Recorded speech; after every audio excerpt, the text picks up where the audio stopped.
How are you going? Hopefully you can all hear me. I can see from the chat that a couple of people I just can't see a video at all yet. I can just see a black screen with a name. So we're just going to try to get David from UTS Insearch, who's supporting and partnering to run this webinar to get it live. Okay, it looks like those people are having their issue solved. So we're going to kickstart the webinar. To do that, I'm going to share my screen with you and get a presentation rolling. So hold up for one moment. Brilliant. And I'm just going to set it. Fantastic. So hopefully you can now all see the presentation slides we're going to be running through today. And the topic for today is making the most of the last 10 days of STUVAC. That's right. There's 10 more days for STUVAC. With the English exam kicking off paper 1 on the 18th of October. Now, hopefully you're feeling okay about that. But one of the things that I typically find is that we're now 1 week into school holidays. You've had a week to get stuff done. And let's be honest, I'm imagining that you might have been sleeping in a fair bit. I know the tendency when I think of school holidays, the first thing I think of is, yes, I get to sleep in and then I'll do all my study in the afternoon. Now, reality is what I typically find happens, and it's happened probably for a lot of students in the first week of school holidays, is, you sleep in, you wake up a little bit late, maybe 10, 11, midday, you have some lunch, start doing a bit of study in the afternoon, take a break, and then you get to the early evening and you discover that you really haven't done that much. The whole day's passed, you've still got heaps to do. And so all of a sudden, the sort of late night, late evening study starts happening into the night. You go to sleep late, you wake up even later the next day. So potentially that describes, your current sort of study routine over week 1. Now, it might not be that dramatized. You might not be doing that much study late in the day. But I do find that for a lot, I was just speaking to a student earlier today who said, ever since graduation, my motivation's just sort of been flatlining. I haven't really kicked into gear. So my goal in this webinar is to really, one, help you kick that motivation into gear, upper gear, particularly if you've come off the back of your graduation and the last week of school and you haven't really got into a rhythm yet. And then secondly is to give you some really practical strategies that you can implement so that you can make the most of the next 10 days. Because while it might seem like not a lot, like 10 days, not a lot of time, there is actually a huge amount that you can do to make the most of those 10 days of study. Now, I'm mindful in all of this that, I want to make it simple and actionable. So we're going to cover 10 strategies and tips, 10 things that you can implement. Now, some of these you might already be doing, and if you are, fantastic. But I think the goal is for today is to identify out of the 10 that I'm going to be sharing with you, what's at least just one thing that if you go and apply over the next 10 days, it's going to have an impact in the quality and the effectiveness of your study. And then as a result, really help you shift your results for your trial, for your HSC exams. So 10 tips, that's what we're going to be covering today. Now, you might have already asked this question to yourself, you've signed up for this webinar and at some point, you said, okay, who is this guy? I'm going to be sitting listening to this thing, should I trust him? So super brief. I'm not going to spend a very long on it, but so you can know that the things I'm sharing with you aren't things that I've just made up, and think sound great. I'm going to share a little bit about myself. And so my name's Rowan. Hello to all of you that have registered and have jumped on to this webinar. I founded Smart Education about 10 years ago. And over the last decade, I've worked now with more than 10,000 students across Australia. Some of the videos that I've produced for you, on YouTube now have been viewed over 1 million times. And along this journey, one of the key things that I've been doing in supporting high school students go from years 11 to year 12 is really a quest to identify what are the key things that top performing students do to excel academically at school. And where this has really taken me is it's taken me over the last 10 years to interviewing 98 plus ATAR scorers. So these are guys that have, got perfect ATARs, state ranks, DUXs, the works. And my goal has been in this journey in interviewing top performing students to identify patterns in their behaviour, patterns in their study routines, and patterns in how they have prepared for exams, stayed healthy, worked sustainably, stayed motivated, and excelled academically for their HSC. Now, I've taken this research over what is now been interviewing over 2,000 students and used this to write a book, Secrets of HSC Success Revealed. Found Artist-Led Education, which as an organisation, we help tens of thousands of students each year, be it through our resources for the HSC, be it through our tutoring or mentoring, or through our career and leadership programs.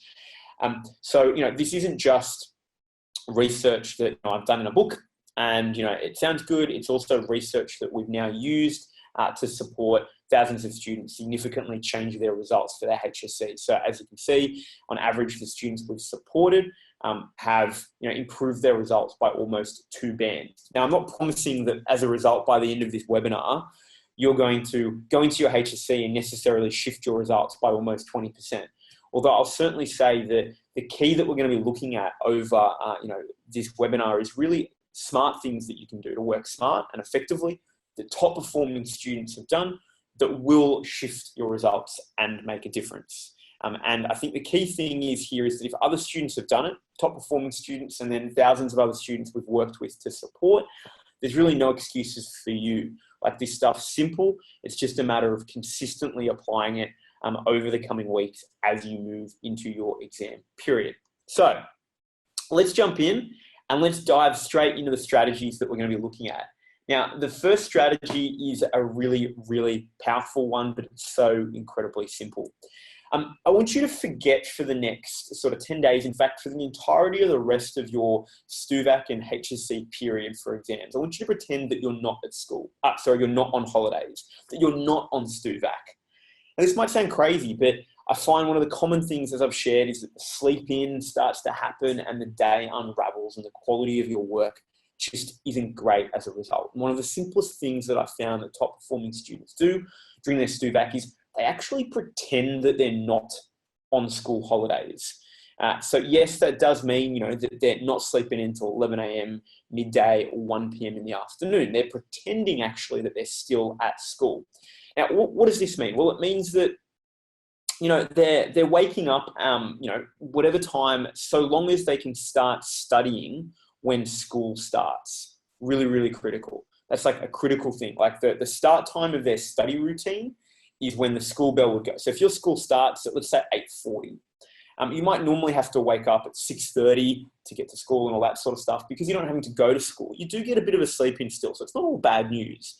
But you want to have a non-negotiable start time for your study over the next 10 days and then throughout the exam period, which is if you're not having an exam, you're waking up in time to start studying for when school starts, let's say 8:40. Now, the second thing is you'll take breaks and lunch. So, whenever there's morning tea, let's say it's 10:20 to 10:40, you take that as a break. And then lunch, let's say it's 1 to 1:40, you'll take lunch. And then you finish studying when the school bell rings. So let's say that's 3 p.m. So the structure of this day is really simple. The reason it works and it's so powerful is, one, you've done it every single day since year 7. So it's a really ingrained habit. And 2, the end result is that you'll end up studying for almost 6 hours a day, high intensity, good quality. So it gives you a strong foundation and structure in your day. Now, the best part about all of this is that when you finish on the bell, it means that you get to do whatever you want in the afternoon. Now, it could mean that you do a little bit of extra study because you're behind and you've got lots to do, but it actually means that you get to have some relaxed time, which is really, really important. You get to do something fun, go exercise, hang out with friends, do whatever you want, and you've still got 6 hours of solid study done. 3 p.m, you're done, you're good to go. So what I'd recommend over the next 10 days and as your exams continue, follow this structure. Start studying when school starts. Take breaks and lunch when you have morning tea and lunchtime, and finish your study if you don't have more to do on the bell so that you get the rest of the afternoon to relax. So it's a nice, simple strategy. Now, strategy number 2 that we're going to look at. My recommendation is about the amount of study you should be doing. Now, again, this will depend a lot on how much study you've already done in, the lead up to the trials and how consistent you've been across the year. But from all of the interviews I've done with top performing students in the lead up to the HSC exams, one of the things that all of them said was that really 6 hours was the minimum amount of study that they were doing. The average really sat between 6 and 8 hours on days they didn't have exams. So over the next 10 days and then beyond through exams, you should really be aiming for days where you don't have an exam to be doing a minimum of 6 hours. And that's just generally been the case for the amount of study you need to do to get through the work that you're going to need to make sure that you're doing well. So I want you to evaluate, how much study have you been doing so far? If you've been doing less than 6, fairly good quality study without too much procrastination, it means that you probably need to ramp it up a little more over the next 10 days. If you've been doing a whole lot more, you may actually be able to dial it back a little, depending on how much prep you've done, but 6 hours is a good rule of thumb. Now, in terms of the number of subjects you should be aiming to do each day, I'd say 3 subjects maximum per day if you're doing 6 hours, because that'll give you 3 2-hour blocks of study. Now, ideal world, it's probably 2 subjects. And the reason for this is that, if your exams are going to be 2 to 3 hours long, particularly in the next 10 days as your exams are leading and coming up, you want to start developing the endurance so that you can sit in a 2 to 3 hour exam. So really, don't try to do every subject on a single day because you're not going to develop that endurance. Instead, over the next couple of days, you need to be able to, just get 2 subjects done on the sort of like minimum and 3 on the maximum, if that makes sense. So 6 hours a day minimum, and then 3 subjects maximum per day. Strategy number 3. Now, it's really easy to get distracted. I'm sure perhaps even during this webinar, you've maybe opened a new tab, gone to Facebook, opened YouTube, hit a video maybe on mute, you've picked up your phone and, you've been sort of scrolling through Insta. And I think the reality is that, distractions are all around us, but every time that you get distracted, and so, you're studying something and a phone notification, a phone call, something comes up, the actual cost of that distraction is 23 minutes and 15 seconds. So it takes you 23 minutes and 15 seconds to get back into focus. So if we think about this, if you're studying for an hour, if you have 3 distractions in that hour, almost the entirety of that hour that you're spending studying is actually spent not in a zone of focus, it's actually spent trying to get back into focus. So the quality of the work you're going to be doing is going to be very, very poor. So what this means is that in terms of trying to get better quality out of the rest of STUVAC, you need to be really conscious about looking at, how can you minimize your distractions? Because they're going to be one of the main things that is going to reduce the effectiveness of your study. So one of the things that we have at ArtSmart as a framework to think about, really simple, is called PIG FM, just to try to make it a little more memorable. And the way PIG FM works is really, really simple. There's a whole bunch of distractions: phone, internet, games, food, and music. And what we've really got to think about here is we've got to think about how you can increase the barriers to PIG FM, because these distractions that you have, they're always going to be around, and you need to be really intentional over the next 10 days in fiercely protecting the quality of your focused study time. Because otherwise, you're not going to get the work done with the right focus, and you're going to feel the impacts of that in the exam. So some simple things. These are really, really simple with your phone. It's not good enough just to have it on airplane mode, although airplane mode is a good first starting point. If you can go beyond that, give it to someone else, get it out of the space that you're studying in, give it to a parent, sibling, friend, so that you don't have it with you, because it will be a distraction. Even if you do 20 minutes and then you're just having a quick look, it's still going to create that distraction for you. Secondly, the internet, the control new tab, Facebook, control new tab, YouTube. I mean, I do this stuff without even realizing. I'm there and I'm working on something, and then all of a sudden I find that I'm, on YouTube. I'm like, what? I'm meant to be doing stuff. So some simple things you can use here. There's an app called Self Control. If you're on a Mac, there's a similar version of a tool that you can use on PC that basically enables you to block websites for periods of time. So that way, if you need to use the internet for some study, you can still do so. But if you're finding it distracting, get the website blocking tool up, put your list of blocked websites, set the time, make it, from 9 a.m. to 3 p.m. if you're doing, your school day, make it for that time period. And then that way, you'll be able to just remove this as distraction. Games, to be honest, is one that's very much about just sort of moving it out of sort of the space that you're in. So that might mean getting your consoles out. If it's, internet-based gaming, block sites as well. Like it's going to need to be pretty similar. And then with food, it's just being strategic with food. It's not like every 10 minutes going, hey, I'm feeling a bit hungry, I'm going to grab a bit of food. It's going to need to be going, okay, cool, like I've got to get through a certain amount of study and then I'm going to go grab some food. And that's where the breaks are there for it. Now, as a heads up, guys, I can see some of you have raised some questions and raised your hands. I, at the moment, can't actually see those questions. I just want to flag that. David, though, from UTS Insearch can. And so what we're going to be doing is collating these, and we have a Q&A at the end where I'll be able to see all your questions, and I'll be running through and answering all of those questions for you. But please, just because I can't see them right now, keep on asking them, because often, you'll be asking the questions as I'm saying something, and you might forget if you try to hold them on for later. So keep your questions coming. And when we get to the end, I'm going to run through all of them and answer them for you. Hopefully that makes sense. Now, music's the final big one I want to chat about. And it's that question of, like, do I listen to music? Do I not? Is it a distraction or not?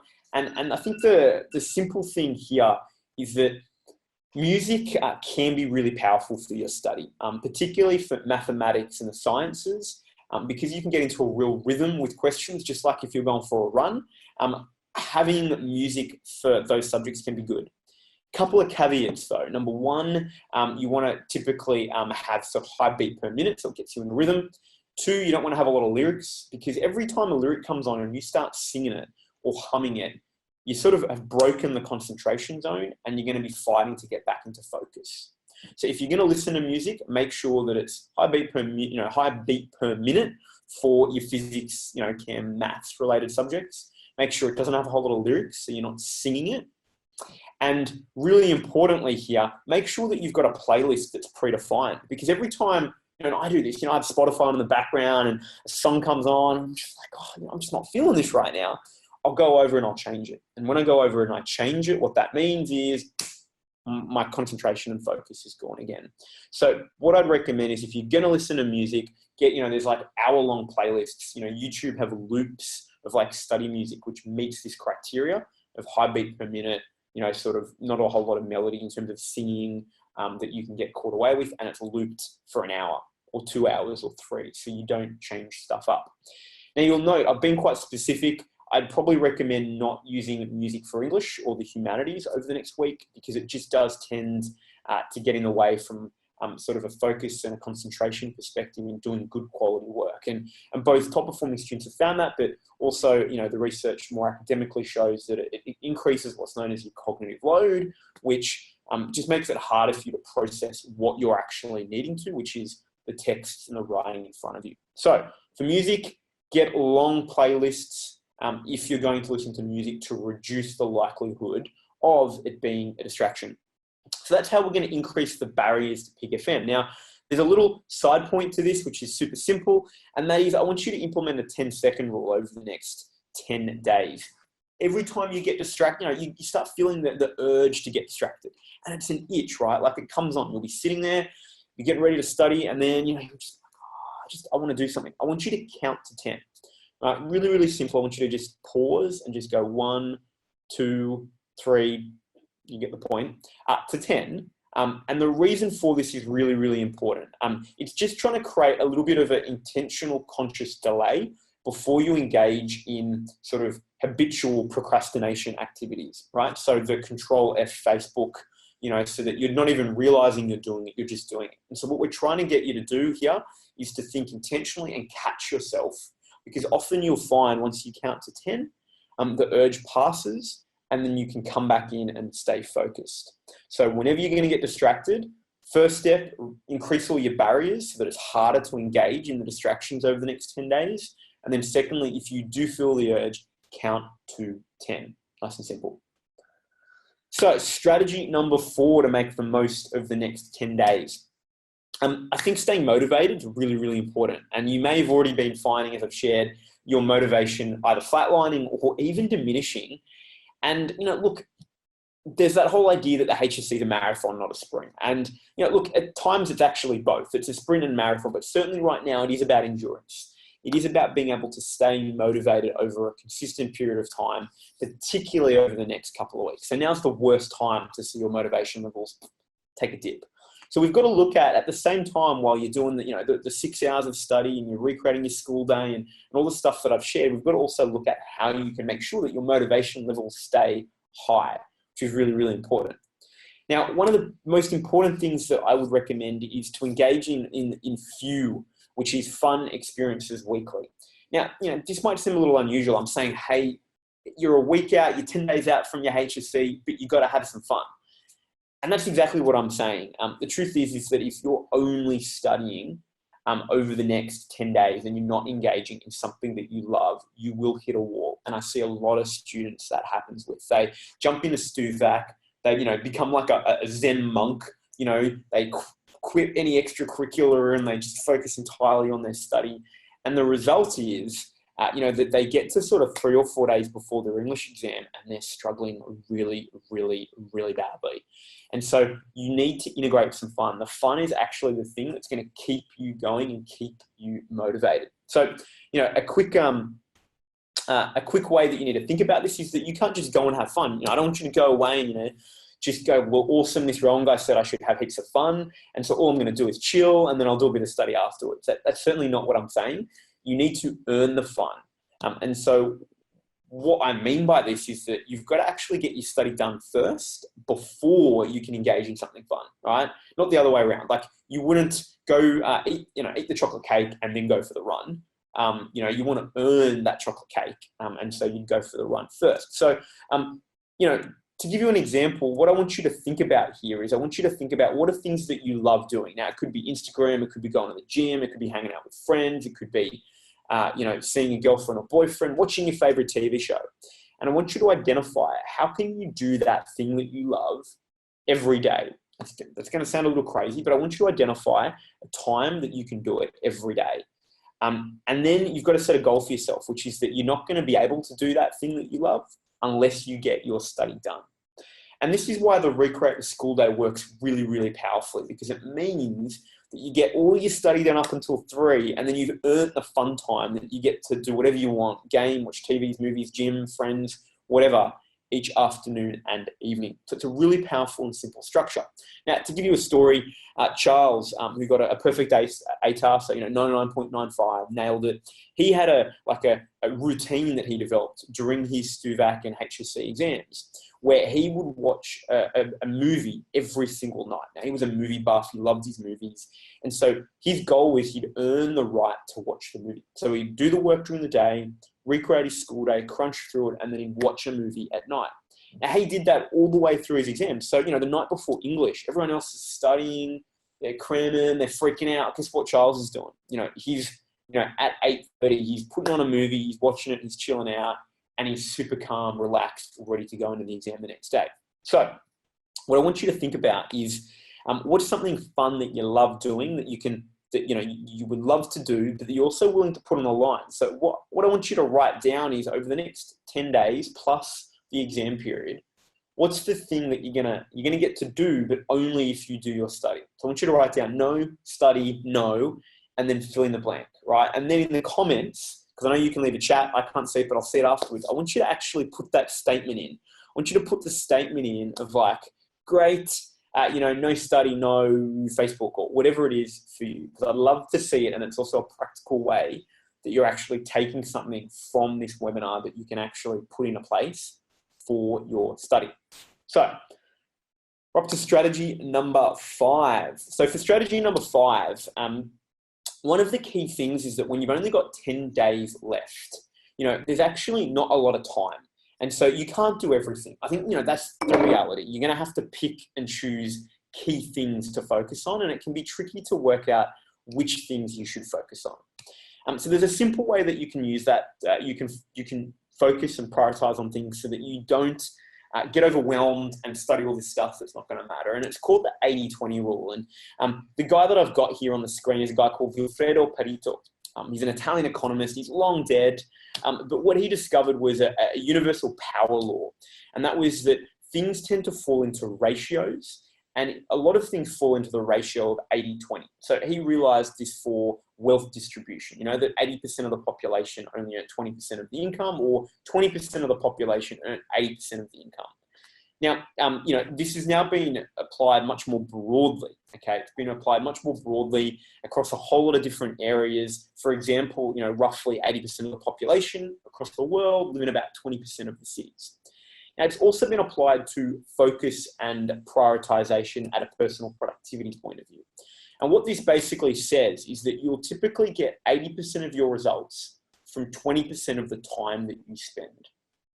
I'm going to say that again because it's really important. You're going to get about 80% of your results from about 20% of your actual study time. So what this shows is that you need to focus on some key things because it's going to make the big difference, because 80% of the time that you're studying right now is actually only going to about 20% of your results. And that 80% of the time is the stuff that just probably makes you feel productive. It's like organizing your notes and maybe reading your notes because you feel like you're doing work, and having a chat with a friend and having a quick conversation. Things that feel good, they feel like you're getting work done, but they're not actually making a difference. So in the next 10 days, we've got to make sure that you focus on the 20% of time. Like that's so critical. We've got to really focus on that 20% of time to get those 80% results. Now, what does that look like? What does that mean? Let's take a look and let's dive in, and I can show you what that means. So a simple way that you can actually do this is something we call the traffic light system. Now, the traffic light system is a simple way for you to prioritize your tasks so that you know what you should work on first. And that's one of the really interesting things I've found in all the interviews with top performing students. Top performing students didn't actually study that much more than anyone else. In fact, in many cases, they actually studied less, but what they intuitively understood was what to focus on and what would give them the best return for time. So the way this works is really simple. I want you to go through your courses that you have, be it business studies or English or economics or physics, and I want you to go through the topics and the parts, and I want you to identify, as you look at each of those, do you know it? If you know it and you would get full marks if you got a question, I want you to mark it as green, right? Tick. If you look at it and you're like, oh, I'm not so good, I want you to, maybe I'll lose a couple of marks here, I want you to mark it as orange. And then if you look at it and you go, I am screwed, what I want you to do is I want you to mark it as red. Now, guesses for what you should focus on. The key here is to focus on the red areas first and the orange, because if you're going to move the needle in the next 10 days, a short period of time, the best thing that you can do is work on the stuff that you don't know right now, not the stuff that you already know, because studying it isn't going to make a difference. And let's be honest, right now, often the thing that we study first is the stuff we know because it's comfortable, it's easy, it feels good, but it's doing nothing for you. So what I want you to do is go through your courses and identify red, yellow, green. Red, I don't know. Yellow, orange, I'm like, I'm okay. And green, I've got. And then I want you to focus in the next 10 days on your red and yellow. Nice and simple. Now, you can, if you want to, take this up a notch. But again, time-wise, it might be a little tight. One of the things that you can do is on top of this is you can also, once you've got a hit list of your red areas, you can identify how it's typically examined in the HSC and how many marks it's worth. So what I have here is the economics syllabus. I've basically taken it. I've put a rating of understanding, 1 to 4, same thing as a traffic light. I've put in how much things are typically worth as marks. And then I've cross-referenced things that are worth a lot and things that I suck at, right? Really, really simple. And so in the next 10 days, if I'm going to try to change my marks, in this case for economics, I'm going to want to focus on stuff that I don't know that's worth 20 marks. Because, it's a good chance that if I get it, I'm really in a bit of a pickle. So that's one of the things that you can do. Go through your course, mark up red, yellow, green, and even identify which areas you think are going to be like a higher mark weighting, and then focus on those in the next 10 days. Now, a quick case study just to show you. Julie is one of our students we supported last year. We helped her with overall mentoring as well as 300 maths support. And one of the things that she did was she took this strategy. She cut up all her syllabus dot points for her course. She had 3 little plastic bags, little Ziploc bags. One had a red sticker on it, one had a yellow sticker, one had a green sticker. And her goal was, in the weeks before her HSC exam, she'd pull out the dot points from her red bag, and she'd learn them, teach others, study them, and when she felt she was good, she'd put it in the yellow bag. And her goal was to empty the red into the yellow into the green before her HSC exam. Apparently, it's also very cathartic to cut the syllabus up. It feels great. So look, that may be another tool that you can use that can just help you structure your study and your approach around weak areas over the next 10 days. Great, so we're now on to strategy number 6. And this relates to past exam papers. I think everyone gets to sort of the week, 2 weeks, a month before the HSC, and it's like, let me at those past exam papers. Okay, maybe you're not that excited about them, but I think we all intuitively know that it's so important to do them. In saying this, though, I find that often, students don't do enough of them because, let's be honest, they're procrastination inducing. I was speaking to a student literally just before I walked in to do this webinar, and she said, Rowan, I haven't really been doing past exam papers. I can't do them. Like, I find them so difficult to sit there for 3 hours without the adrenaline kicking in the actual exam situation. So 1, they can be really hard to sit down and do. 2, though, there's actually some issues with doing a full past exam paper and only doing full past exam papers. And I want you to think about it. If we've talked about this idea of focusing and using a traffic light system on areas that you're red, that you don't understand. If you do a full past paper, let's say you do the 2017 paper and you do the 2016 paper and then the 2015 paper, you haven't actually chosen which questions are in those papers. So some of those questions could be actually really easy for you. Like, they could be areas that you don't really need to do, yet you've just spent precious time working on that area. So doing a full past paper in an entire sitting is important. We're going to talk about how you can do that in one of our later strategies. But there's actually a step that you should try to do over the next couple of days before you move there, so that you can actually get focused study on weak areas. So before I explain what that is, I do need to explain another concept for you, and it's called the law of the lid. And it's a really simple idea. Whatever you get in practice, let's say, you've got a 70% in practice, that's a lid on what you're going to achieve in your exam. Because practice is perfect. Like, you have notes, you've got all your resources, you're not in an exam hall getting freaked out by the person next to you and, the clock ticking in front of you. So whatever you do in practice, in most cases, unless you get lucky on the day, your best. So whatever you've got in practice, you should take that as an indication that that's probably what you're going to achieve in your exams.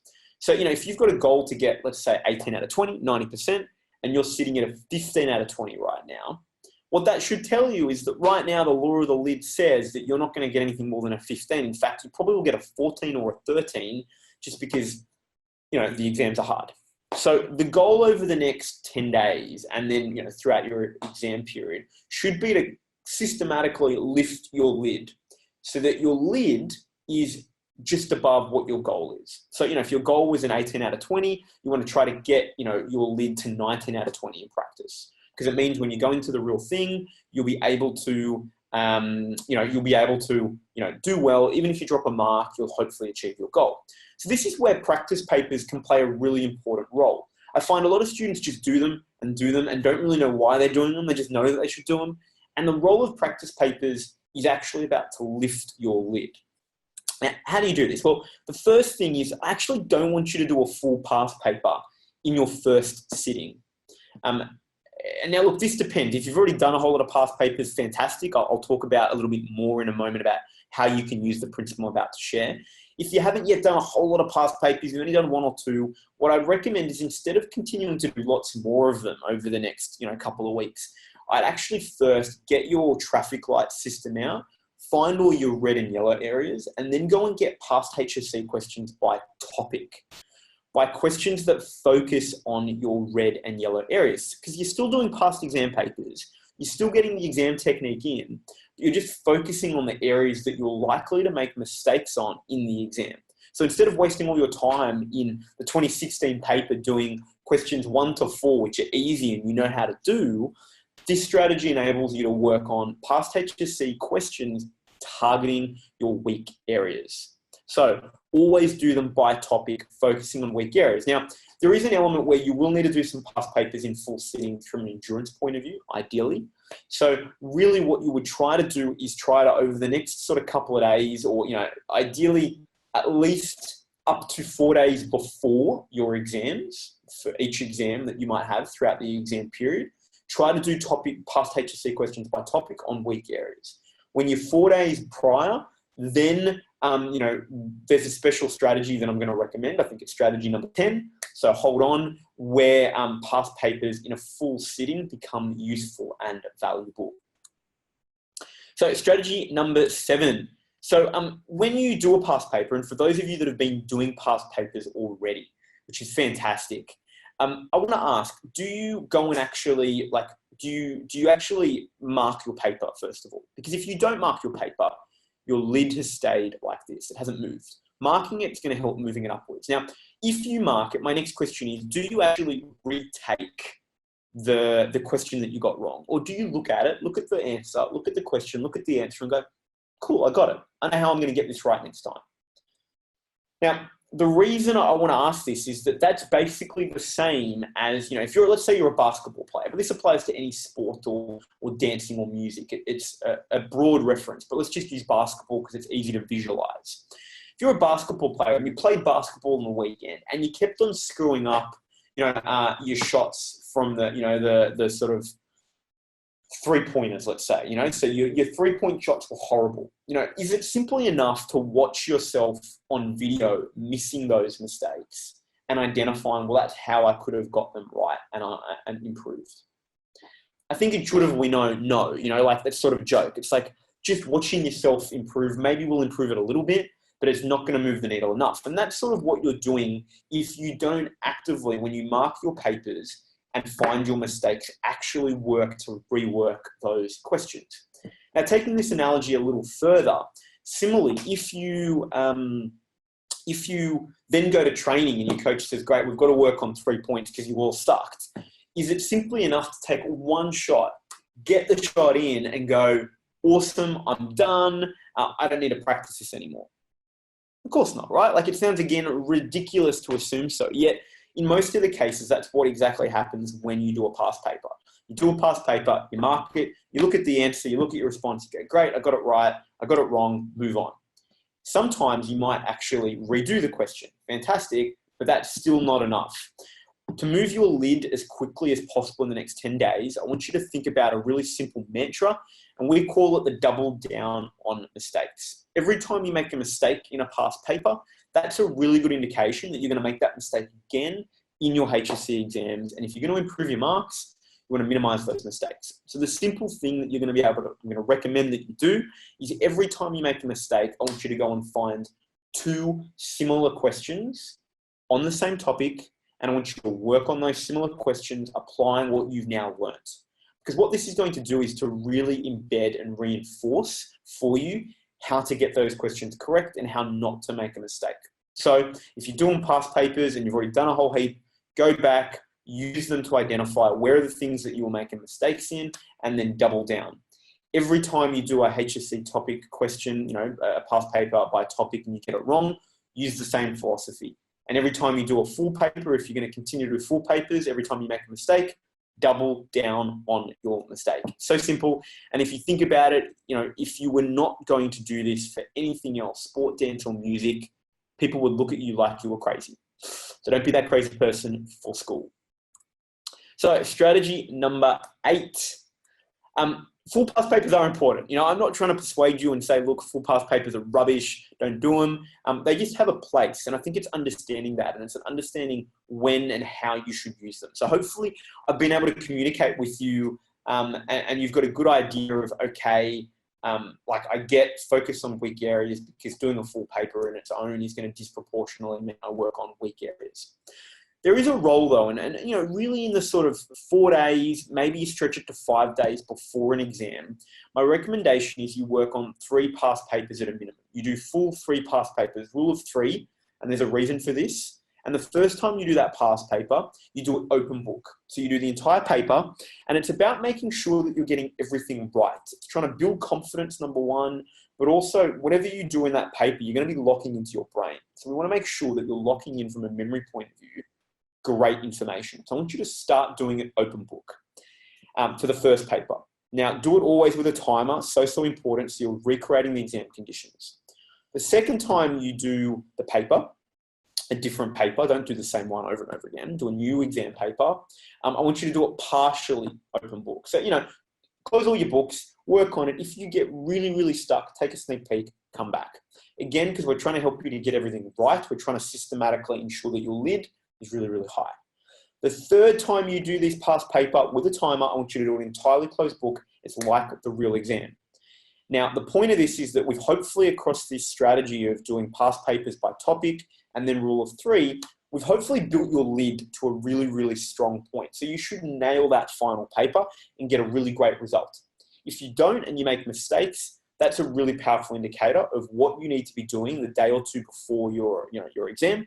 And then you want to double down on mistakes and go find similar but different questions that you can work on so that you can target those weak areas. So that's the recommendation in how I think you should be thinking about using your papers. Now, again, you can scale this up and do more of this. 3 is the minimum. I think I just want to be really clear on that.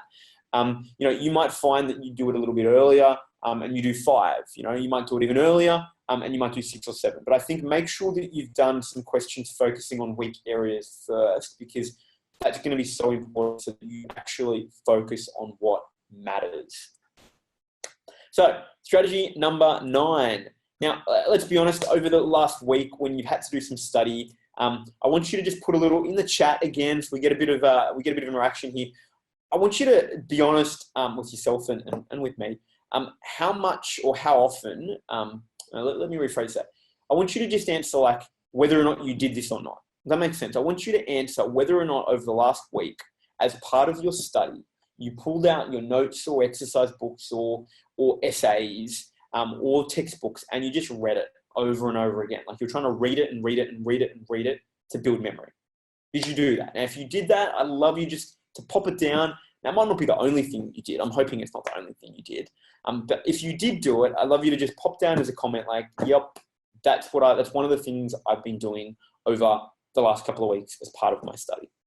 So I'm just going to pause for a moment because okay, cool. I can see some people responding. Excellent. I don't know what you're saying. I can just see a little thing flicking for me.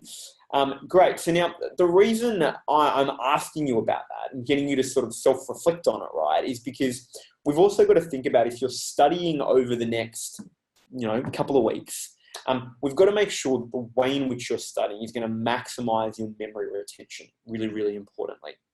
And so, to be really frank, the reason we typically read as a way of studying is because it's easy. It feels good. You can read something and you can go, yeah, I did some study. You can tell your mum or your dad, yeah, I've been doing heaps of study. I read my notes 4 times. It feels great. But unfortunately, it's probably one of the worst ways that you can study from a memory retention point of view.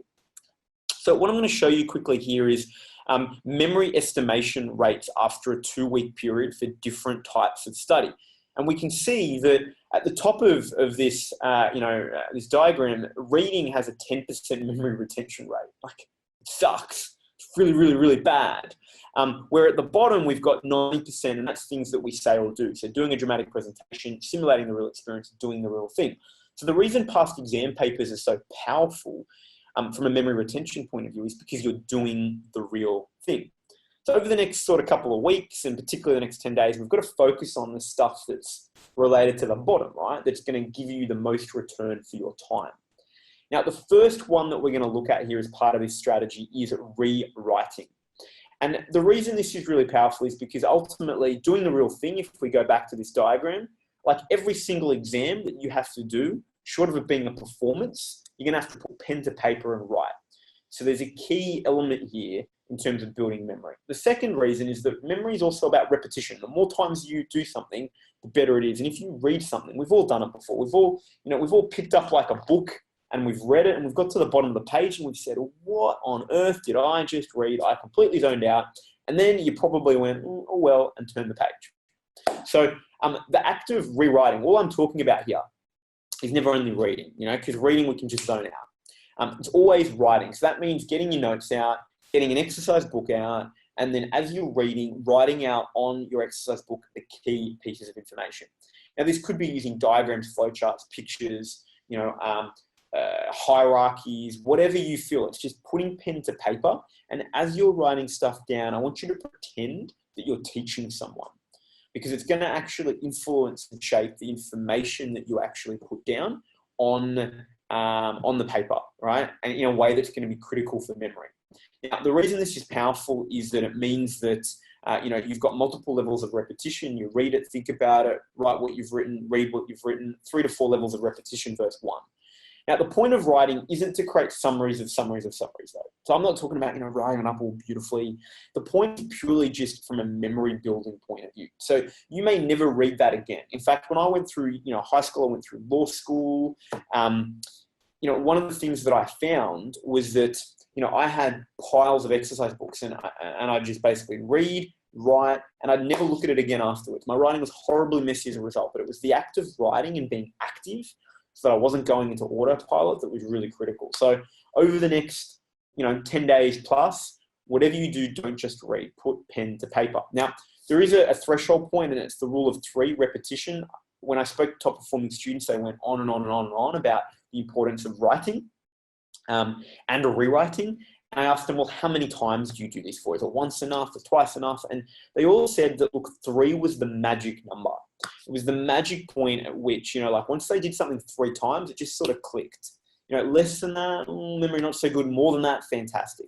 So what I'd suggest is over the next, in the lead up, in the 7 days before or so an exam, pull out your notes, pull out an exercise book and go through the entirety of your notes 3 times, writing out the key points. And you're not doing it all on the same day. Do it across days. In fact, that's better because it's going to further embed and reinforce your development of your memory. So rule of 3, nice and simple, pen to paper. Don't just read it. It's not going to sink in to your brain.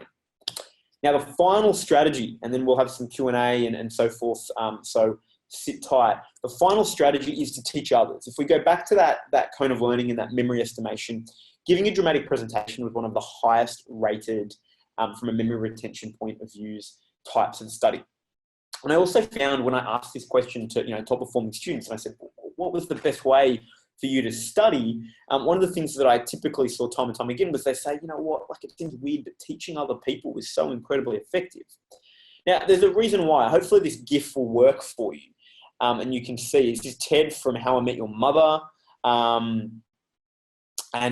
He's delivering a lesson.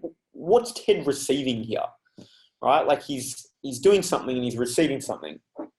What do you think he's receiving? I'd love a couple of people to just pop what they think he's receiving from the class in the comments. Any ideas? It's not super difficult, I'm hoping. Cool. I can't see any little flicks, so I'm going to assume that that you guys are at a loss. But in essence, he's getting feedback, right? He doesn't know how to spell professor. He's halfway through it. He's looking at the class. They're saying, And feedback's really powerful. To be honest, most of the time I find students get feedback. They get feedback, after your exam. You get your results back, you look at it and you go, oh, geez, this sucks, which is the worst time to get feedback because you can't do anything about it.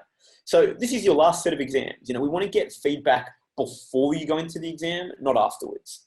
That's really, really important because if you get the feedback before you go into the exam, you can make some changes, improve some stuff, go into the exam and hopefully nail it.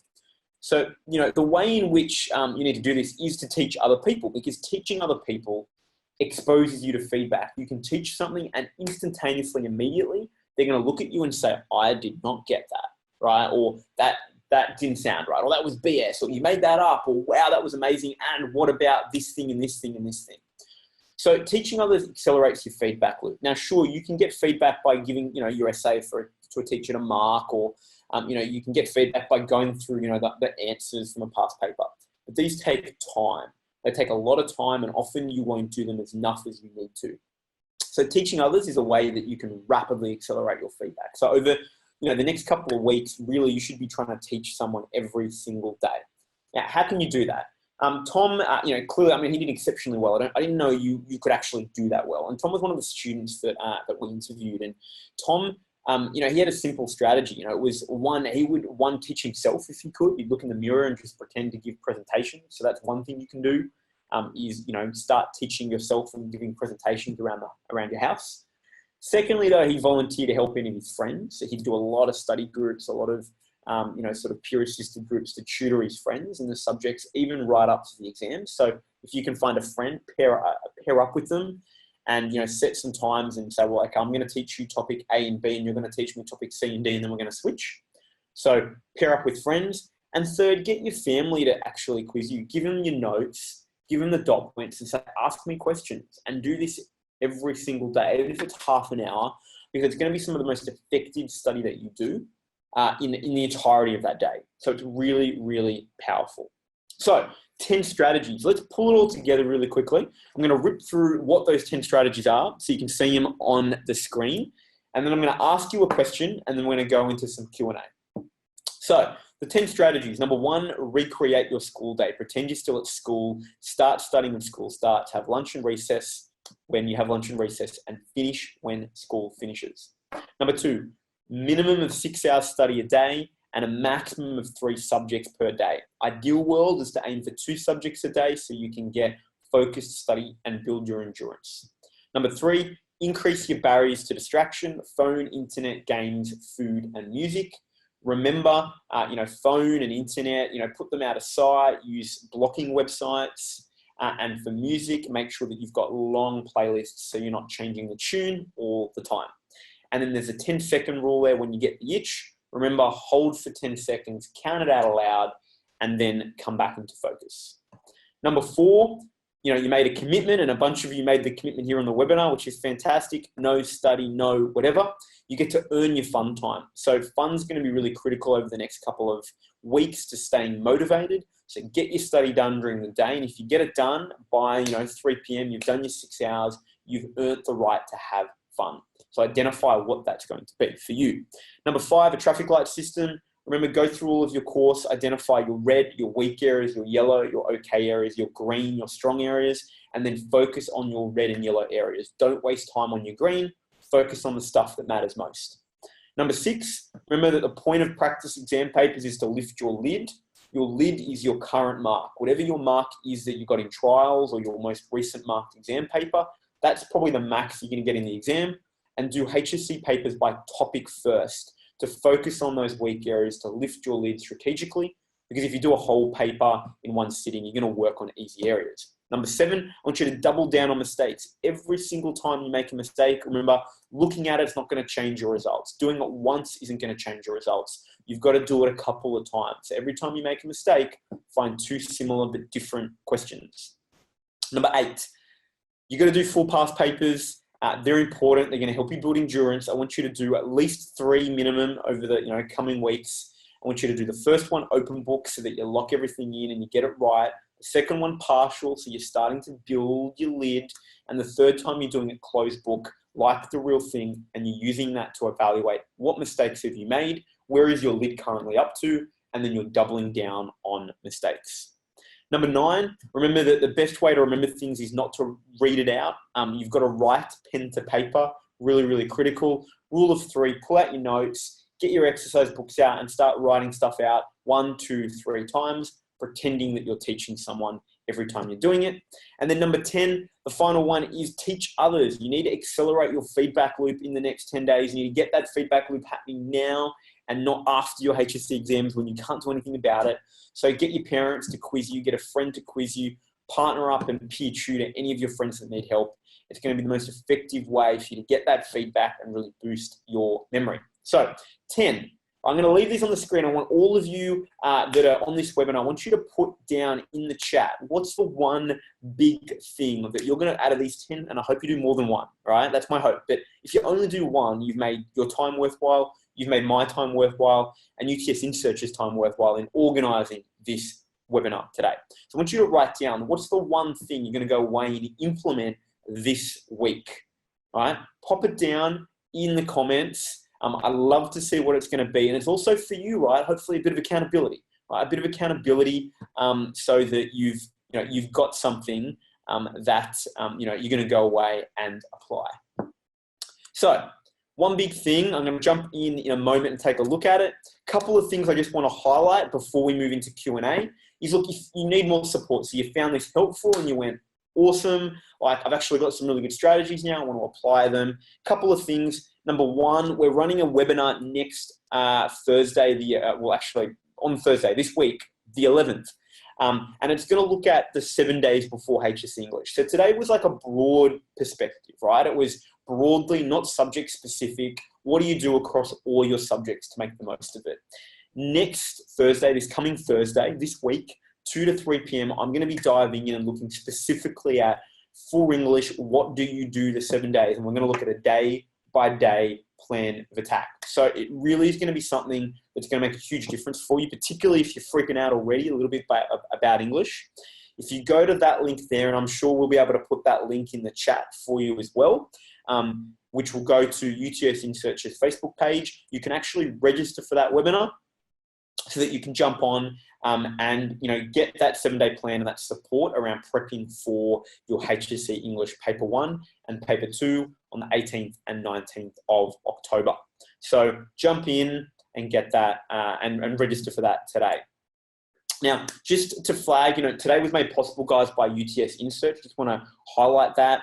UTS Insearch pathways for UTS. So if you're thinking about at the end of this whole journey, this whole HSC thing, in terms of going to UTS, and you don't quite get the ATAR at the end of that journey to get into your course at UTS, Insearch basically enable you to come in, you study with UTS professors, in UTS faculty, in sort of facilities, and you do basically a pathways program for a year that then enables you to start second year of that degree that you're wanting to do at UTS. So it's a really amazing program. They made today possible. So I just want to really give them a shout out because they organized this webinar and have done all the work to facilitate it and to bring you guys onto it. So I just want to give UTS Insearch a quick round of applause for making this happen. Now, if you need some additional help, as I said briefly at the beginning, I run an organization called Art of Smart Education. We've got loads and loads of resources available online for you to use. If you go to artofsmart.com.au, hit the little resources button up the top. You'll see that there's lots of practice questions and resources and articles and covering all subjects. So if you do need some more subject specific stuff between now and Thursday when we hit English for the 7-day plan in the next webinar, jump on and check out those resources. Now, I also do a YouTube channel, so head over to YouTube, Art of Smart TV. We've got videos every single week, so take a look and check them out if you're needing some more support over the coming weeks as you go into your HSC exam. These are my contact details. I'm obviously available now for chat, and we're going to go through and do some Q&A, and I'm going to answer all your questions that you've asked in the chat. But in the chance that for whatever reason you've got some additional questions, I'm happy for you to flick me an email.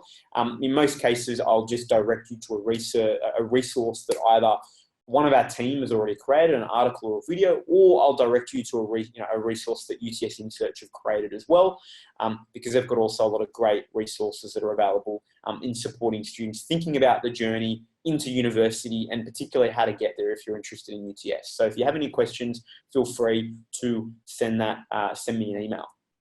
So we're now going to move into Q&A, and to do this, guys, I'm just going to be mindful. I'm going to stop sharing my screen because that way I can more easily jump in and I can see all your questions. The video is still going to appear, so you're still going to be able to see me, but I just wanted to give you the heads up that you will see my screen disappear in a moment. Just so I can do this, I'm going to stop sharing. Fantastic. And I'm now going to jump in and I can now see all of your activities, which is great, all of your actions, which is fantastic that you're going to do. I'm going to review those later. But what I'm going to do is I'm going to jump in and see some of your questions, and I can see these here. Fantastic. So the first question here is from Adam. So Adam, awesome. Thanks for asking a question. How do I stop getting distracted, bored, and staying motivated? So I'm hoping I've been able to answer that a little bit by using the barriers, to Pig FM. I think the honest truth is study can be boring. It's not always going to be fun. It's not always going to be exciting. And so all I can say is, look, come to terms with the fact that it's going to maybe be a little boring, and increase those barriers to the distractions, and have something fun to look forward to at the end of each day, so that you know that as long as you get your stuff done, there's something awesome at the end of the day. There's unfortunately nothing else that's going to magically fix things. Those are probably the two quickest strategies you can implement that'll make the biggest difference. So now we've got Bianca. You've said, what is your advice on doing revision? What is the most effective way to undertake in a short amount of time? Well, I'm hoping I've answered that question with the traffic light system, really. You can't do everything for your revision. You're going to run out of time, Bianca, to try to get it all done. And so the goal here is, if you've only got a short amount of time to revise, traffic light up your subjects and just focus on red and yellow areas. It's the most effective way to do that. Great. We've then got, Bianca's asked another one. How do I stay motivated to complete last minute tasks? Look, that is a really, really tricky one. One, if you have an ATAR goal, I'd encourage you to write, or a course goal for university. I'd recommend pop it up on a piece of paper, stick it in front of you. That's just going to keep it in sight, in mind. It'll help you stay a little motivated. Number two, see if you can get a friend, like accountability buddy, who can help keep you accountable to get those last minute tasks done. So see if you can pair up with a friend, and you'll keep them accountable, they'll keep you accountable, so that you've got someone to just help you get through that.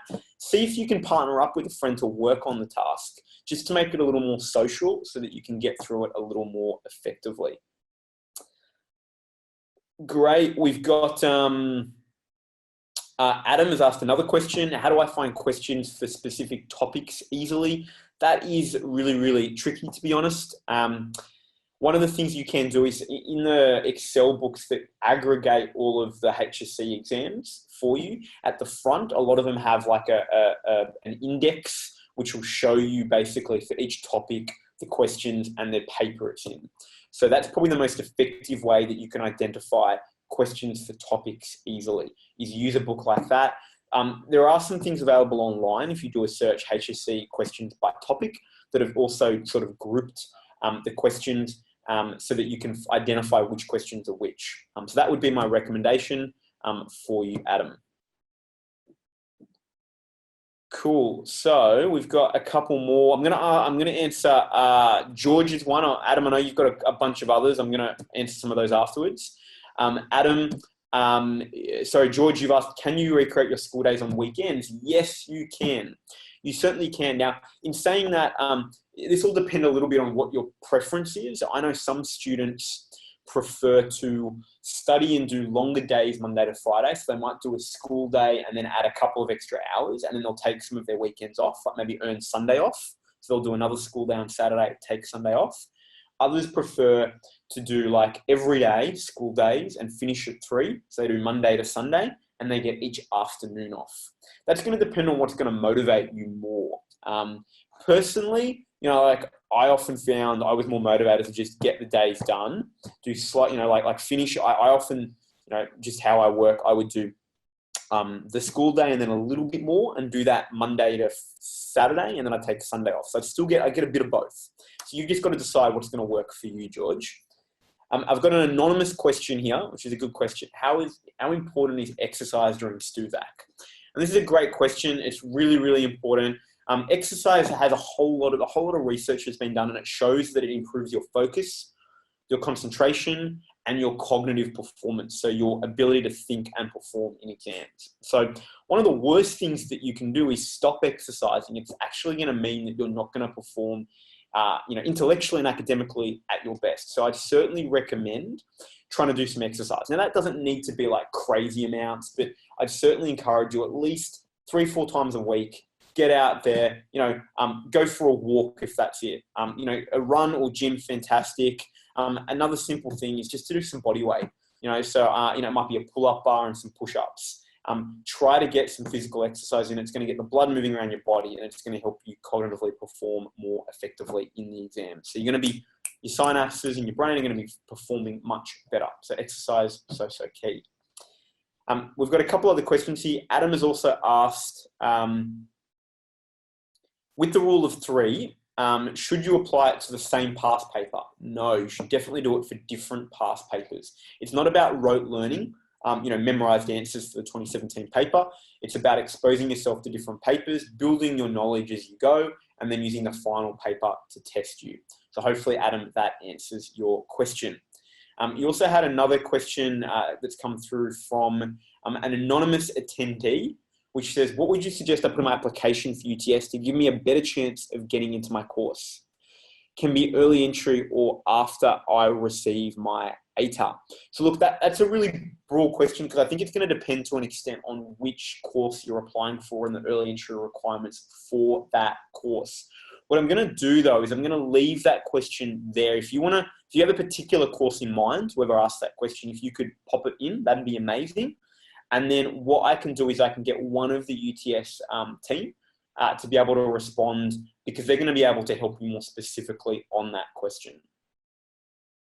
Okay, Bachelor of Forensic Science. Okay, awesome. So, David, I know it's a little bit tricky only because the person who asked that question, just so that you can flag, you've come up as an anonymous.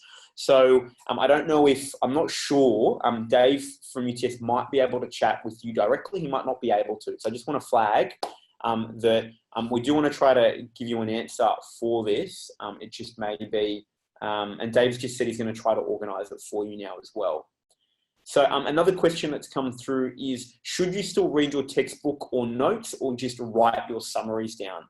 To be honest, reading a textbook at this point is slightly worrying because there's not a lot of time left and the textbook has lots of information that you don't really need. Like, let's be honest, sometimes you can read an entire page of a textbook and there's only one thing on that page that you need to know. So that's where study notes are important. So my suggestion here would be, look, if you can avoid reading the textbook now, really good, use study notes and then write your key points from your study notes down, right? You're not trying to write everything in your study notes down when you're going through the rule of 3, you're just trying to write key things down. Great, and I've had a Perla, awesome. I have the same question, but I want to do architecture at UTS. Okay, fantastic, guys. There's some great questions coming through around the UTS application process. Hold tight, Perla, and the person who wants to do the Bachelor of Forensic Science. We're going to try to work out how we can get some specific answers to you just relating to architecture and forensic science, because I'm mindful that some of those application processes will be a little different. So I think, guys, I'm just going through. I want to make sure that I've answered all of your questions. I've got one more. How do I go about teaching other people? I think that's the last question that I haven't answered yet. So for that one, look, my suggestion would be pair up with some friends. And teach them in study groups. Get your parents to quiz you, get your siblings to quiz you. Hopefully I sort of actually did answer that in the webinar as well. I'd certainly recommend that you use those to teach. Now, Maya, yes, I believe we can. I'll chat with UTS and make the slides available as a PDF so that you can get access to those, so that you can go through and sort of look at the strategies and hopefully implement them. We're just in the Q&A at the moment, Maya. So if you do have any questions though that you wanted answered, ask. Now's a good time to get those. We've got another question that's come through from an anonymous attendee who has said, best strategy to memorization. Always seem to forget what I memorized a day later. Look, simplest way to put it, don't read only. The two best real ways to build your memory is, number one, is to rewrite out the content. Pen to paper, stay active, and do that at least 3 times. That's whenever I asked this question to top performing students, what was the best way to memorize?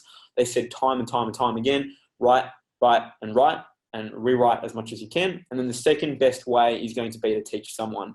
There's an idea that, to teach, you truly need to know your content. And so I'd really recommend trying to teach someone something every single day. A really simple strategy you can use is every night at dinner, teach your family the key, hard, difficult things you studied that day. It's, in your study. It's just a nice feedback loop. Each day you're having to eat dinner or breakfast or whatever meal that you eat every day with other people. use that time to teach people. It'll be a really effective way to do that. Perfect. I'm trying to identify, are there any other questions, guys? I mean, I've gone through all the ones that you've asked at the moment. I'm happy to stay on for a couple more minutes to answer any final questions, and I can still see we've got some guys on the webinar, which is fantastic. Any questions that you'd like some answers to help you make the most of STUVAC over the next 10 days?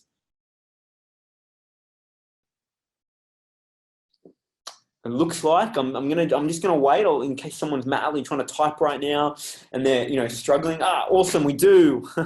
Great. Thank you, Perla. And we've got one last question that's come through. So Ashutosh, hopefully I pronounced your name correctly. Ashutosh has asked, how do you reduce stress? Are there any particular strategies? Because I seem to get really stressed out before an exam. Look, there is a really simple strategy. And that strategy, Ashutosh, is something really called developing a pre-exam ritual. That might sound a little crazy, but if you think of Michael Phelps, the Olympic athlete who won, the swimmer who won all those medals. There's a video that's been going around, that went around at the time of him before a swim race, like headphones in, like really in the zone, pulling the face. And you've got to identify prior to your exam, what are things that you can do where, like you just get in the zone and you completely de-stress. And often they're things that you love doing. So the morning of an exam, try to avoid studying your study notes. That might sound crazy, but most of the time, all that does is it'll tell you what you don't know rather than what you do know. And so it'll freak you out. So avoid looking at your study notes, because to be honest, if you don't know it the morning of the exam, you're screwed anyway. So that's one, that'll help reduce your stress. Two, avoid people, that are going to stress you out. And three, in the lead up, about an hour before the exam, do something you love. So, I loved playing soccer. I juggled a soccer ball for, 45 minutes before every exam. No kidding. And, and I didn't share this, but at the end of the journey, I got a 99.68 up. And yet I had played soccer and juggled a ball before every single one of my HSC exams. And the reason it did that was it just got me in the zone and enabled me to focus, which was really key. So Ashutosh and anyone else who's struggling with this, my recommendation is really find something you love, be it listen to music, be it meditate, be it talk with friends. As a result, that'll help you just reduce the stress, get in the zone. I've got a couple other questions, and I'll answer these questions, and we'll wrap up for today. We'll be doing any more 7-day before webinars. Look, at the moment, we haven't planned any others. Although if you let UTS Insearch know your subjects, it may be something that they look at doing. At the moment, though, no others are planned. We do have some articles around the web, though, for other subjects. If you search, or go to our website. So that's something that, we can share, possibly even if we're not going to run any other webinars at the next webinar that we do. Shanae, great question. David from UTS has said that he will respond to you and give you some advice around your question about UTS Insearch and enrollment and, how flexible they are. Someone's asked, should I lessen the time I spent studying the night before an exam? Look, you should certainly get a lot of sleep if that's what you're meaning. I wouldn't study late into the night. Sleep, if you only get 6 hours sleep, your cognitive performance the next day is almost the equivalent to turning up to an exam above the blood alcohol limit. So that's turning up to an exam drunk, right? So sleep's really key. So if you're saying, look, should I lessen my study and not do a really late night? Yes, very much. I'd recommend trying to stop studying by about 9 p.m. so that you can have some time to chill out and let your brain sort of recover. So you're not lying in bed stressing out, and then get to sleep by sort of 10:30, 11 at the latest. Fantastic, guys. Really great to have all of you on. It was really good. I didn't get to see you, but your questions have been fantastic, and I have gone through and read all of the things that you're going to go away and do. And it's been fantastic to see the variability and all the different things you're going to be implementing, which is really great. And guys, remember, we'll be back on this Thursday. Where we're going to look at the 7 days before the HSC exams. So if you haven't yet registered for that webinar, head over to the link that David popped in the chat and register for that event. And I will see you guys next Thursday, this Thursday, between 2 and 3 p.m. for that webinar. Fantastic, guys. I'm going to now end this webinar, and we will see you on Thursday. See ya.